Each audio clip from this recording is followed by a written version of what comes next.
안녕하세요. 매일매일 습관처럼 매일원법. 와우, 10월의 마지막입니다. 30일. 와우. 전 옛날 노래 생각나요. 10월의 마지막 밤을 눈물로 지새울 수 있나요? 뭐 이런 노래가 있었어요. 아, 이런 노래. 아, 10월의 마지막, 10월 31일 딱 되면 그 생각이 나요. 아, 뭐, 물론 오늘도 그날과 같은, 평상시와 같은 목요일이죠. 그래도 그날 같은 평상시 같은 매일원법이죠. 이렇게 하시고 가시면 되고요. 아, 뭐 그날 뭐 부여하면 다 중요한 날이죠. 아, 아파트 다 중요한 날이에요. 뭐든지 다시 여러분들이 그렇게 만들면 돼요. 뭐 진짜 옛날에 뭐 아파트라는 진짜 그 옛날 노래 있었는데 그걸 이제 리메이크 해갖고 아주 뜨듯이 저도 헌법을 매일매일 해갖고 여러분한테 뜨는 그런 헌법이 되도록 할게요. 근데 아파트까지는 제가 힘든가요? 어렵죠. 자, 그건 아니죠. 브루노 마스 같은 그런 사람이 있어야 되나요? 아니에요. 여러분 저를 그렇게 믿어주세요. 따라주세요. 매일헌법 오늘 갑니다. 첫 번째 정치 볼게요. 자, 첩보철차 원칙에 대한 설명으로 옳지 않은 것을 골라라. 자, 14년 국가직 문제인데요. 일단은 첩보철차 원칙 간단히. 내용은 엄청 많죠. 첩보철차 원칙은. 일단은 법, 절차 원칙. 자, 우리 대한민국 헌법은 대륙법계에서 가져왔어요. 대륙법계에서. 그래서 독일에서 영향을 많이 받았어요. 대륙법계를 계승했다 이렇게 얘기합니다. 자, 그러다 보니까 법치주의 원칙에 가장 중요한 게 뭐였냐면 법률루보예요. 법률루보. 자, 유무죄를 결정하듯이 권리 의무의 변동을 일으키는 사항에 관해서는 반드시 법적 근거를 둬야 된다라고 해서 실체법이에요.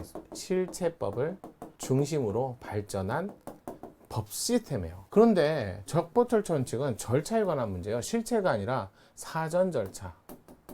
또는 실체 이전의 사전 절차.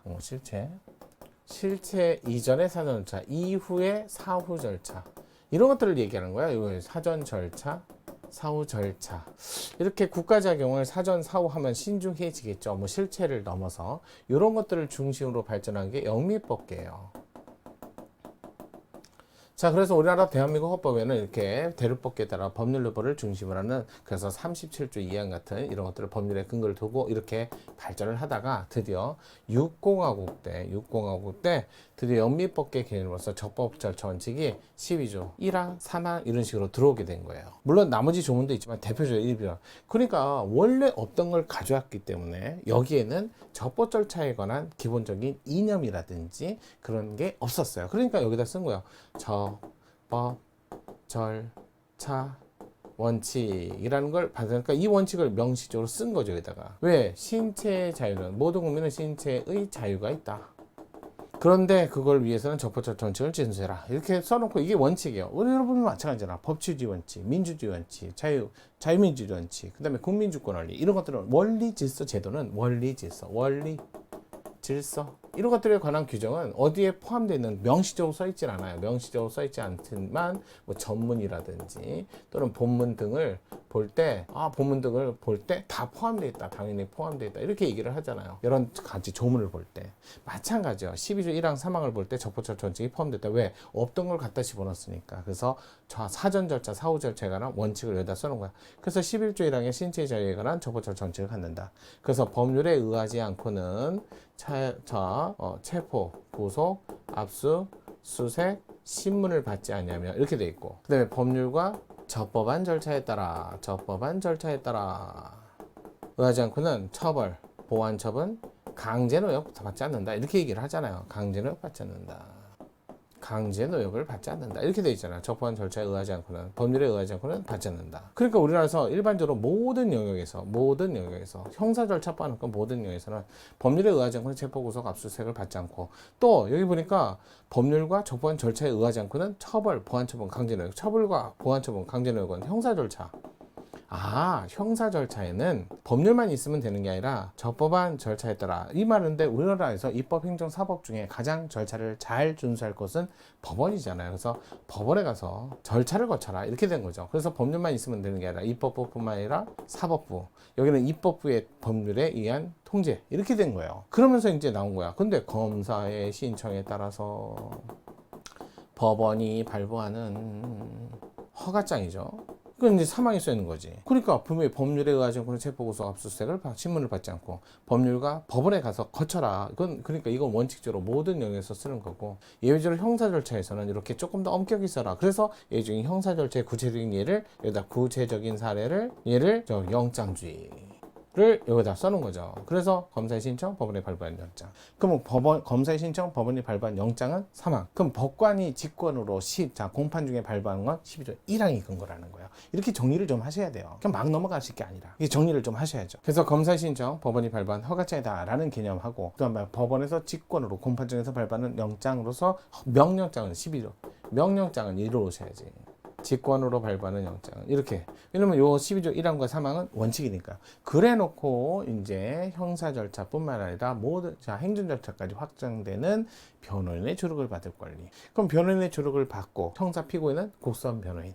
또 여러분들이 생각할 적에 국선 변호인이라는 제도가 있고, 이거는 뭐 돈이 경제적인 여건이 안 되거나 또는 미칠놈의 심장 이럴 때는 국선 변호인이고요. 자, 국가가 국선 대리인이란 말이 있어요. 국선 대리인.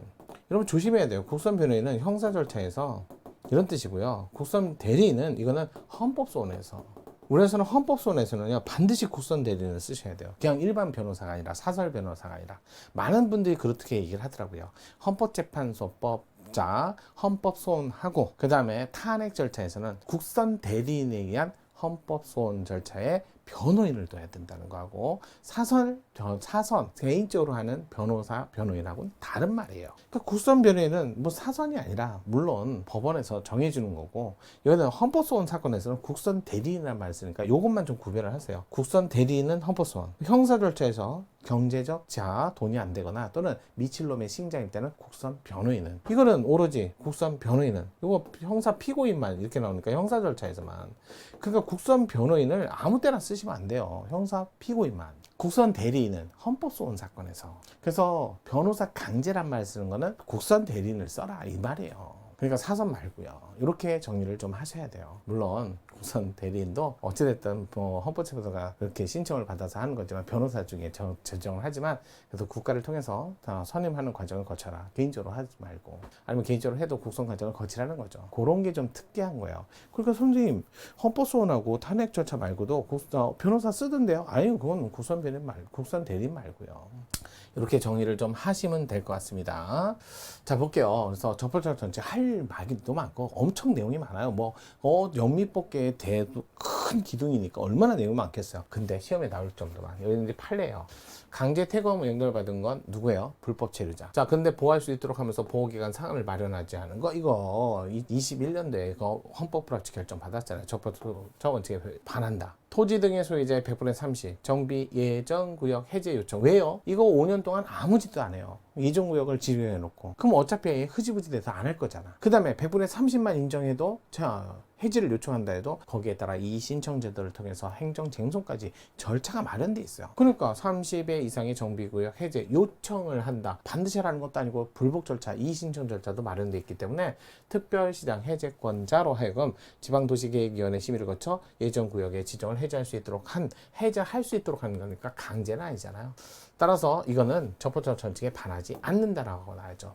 불복 절차까지 있고 사후 절차 있으니까 바로 나오셔야지. 이거였어요, 이 판례. 치료 감호 가족료 15년 범위 내에서, 그다음에 상한을 정하지 않아요. 그다음에 3년마다 한 번씩 또는 6개월마다 한 번씩. 자, 이렇게 감호 종료 여부를 심사. 치료 감호 심의위원회 신청할 수 있고, 신청에 관한 치료 감호 심의위원회 기각 결정 불복할 때 행정소송 제기 등의 법관의 재판을 받을 수 있도록 후속 절차까지 마련되어 있으면 적법절 전칙에 반하지 않는다. 4번 수사기관 등 전기통신사업자에게 이용자 성명, 통신자료, 통신사실 확인자료, 통신자료 제공 요청하고, 그다음에 제공한 다음에 사후 통지 절차 두지 않으면 또 적법절 전칙에 반하는 거죠. 아주 유명한 거죠. 사후 통지 절차를 두지 않아서 적법절 전칙에 반했다. 아주 유명한 거니까 정리 잘 하셔야죠. 저랑 같이 하시면 언제라도 행복합니다. 자, 오늘도 정리 잘 하시고요. 내일도 꼭 오실 거죠? 10월 31일 정인영과 함께 하셨습니다.